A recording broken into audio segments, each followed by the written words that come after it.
ব্রাহ্মণবাড়িয়া জেলা ছাত্রলীগের সহসভাপতি হাসান আল ফারাবী জয়ের গুলিতে নিহত ছাত্রলীগ কর্মী আয়েশ রহমান ইজাজ হত্যার প্রতিবাদে মানববন্ধন ও বিক্ষোভ সমাবেশ হয়েছে। শুক্রবার জুমার নামাজের পর ব্রাহ্মণবাড়িয়া সরকারি কলেজের সামনে থেকে একটি বিক্ষোভ মিছিল বের করেন নিহতের বন্ধু ও সহপাঠীরা।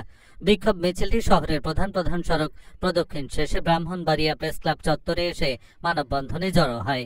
ইজাজ হত্যার প্রতিবাদে ব্রাহ্মণবাড়িয়া ছাত্র সমাজের 4 দফা দাবিগুলো তুলে ধরছি। দাবি নাম্বার 1, খুনি হাসান আল ফারাবী জয়কে দ্রুত গ্রেফতার করে তার দ্রুত বিচার প্রক্রিয়ার মাধ্যমে অবশ্যই ফাঁসির সাজা কার্যকর করতে হবে। দাবি নাম্বার 2, ফারাবী জয়ের ইন্ধনদাতা শীর্ষ ক্যাডার খোকা মিয়া ও জয়ের সহযোগীদের দ্রুত আইনের আওতাধীন করতে হবে।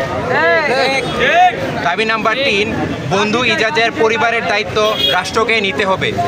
এখানে উল্লেখযোগ্য, ইজাজ তার বাবা মায়ের একমাত্র পুত্র সন্তান ছিল।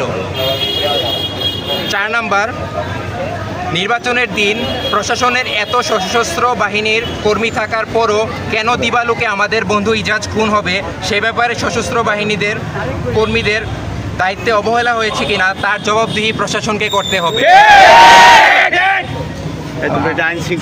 ইজাজ হত্যার প্রতিবাদে আমরা আজকে এখানে এসেছি, আজকে মানববন্ধন করছি। এর প্রথম এবং প্রধান কারণ হচ্ছে ইজাজের খুনিদেরকে এখনও গ্রেফতার করা হয় নাই। আজকে প্রায় 1.5 দিনের মতো হয়ে গেছে। 2 দিন হবে আমার বন্ধু গুলিবিদ্ধ হয়ে কলেজপাড়া রাস্তায় পড়েছিল, অথচ তার খুনিদেরকে এখন পর্যন্ত ধরা হয় নাই। দিবালোকে প্রকাশ হয়ে বুলেটের আঘাতে আমার বন্ধু খুন হয়েছে। প্রসঙ্গত, জেলা ছাত্রলীগের সহসভাপতি হাসান আল ফারাবী জয়ের সঙ্গে দীর্ঘদিন ধরেই এজাজের বিরোধ চলে আসছিল। গত বুধবার সকালে উপজেলা পরিষদ নির্বাচনে ভোট চলাকালে ভোটকেন্দ্রে জয় ও এজাজের মধ্যে কথা কাটাকাটি হয়। সন্ধ্যায় শহরের মিশন প্রাথমিক বিদ্যালয় কেন্দ্রের ফলাফলে চেয়ারম্যান পদে জেলা ছাত্রলীগের সাধারণ সম্পাদক শাহাদাত হোসেন শোভন বিজয়ী হওয়ার খবর পেয়ে তার সমর্থকরা আনন্দ মিছিল বের করে। মিছিলটি কলেজপাড়া এলাকার খান টাওয়ারের সামনে পৌঁছালে জেলা ছাত্রলীগের সহসভাপতি হাসান আল ফারাবী জয় মিছিলে প্রকাশ্যে গুলি করে পালিয়ে যায়। এতে আয়েশ রহমান এজাজ মাথায় গুলিবিদ্ধ হয়ে মাটিতে লুটিয়ে পড়েন। আমরা একসাথে খেলাধুলা করতাম, একসাথে রাজনীতি করতাম, সবে আমাদের একসাথে ছিল।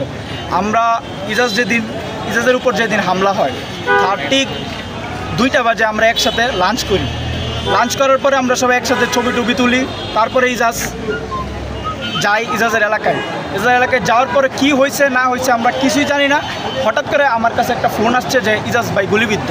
তারপর আমরা তাড়াতাড়ি করে সদর হাসপাতালে আসলাম। আইসা শুনি ইজাজকে ঢাকা রেফার করা হয়েছে। ইজাজ ঢাকা গেল। তারপরে জানতে পারলাম যে ইজাজ আর নাই।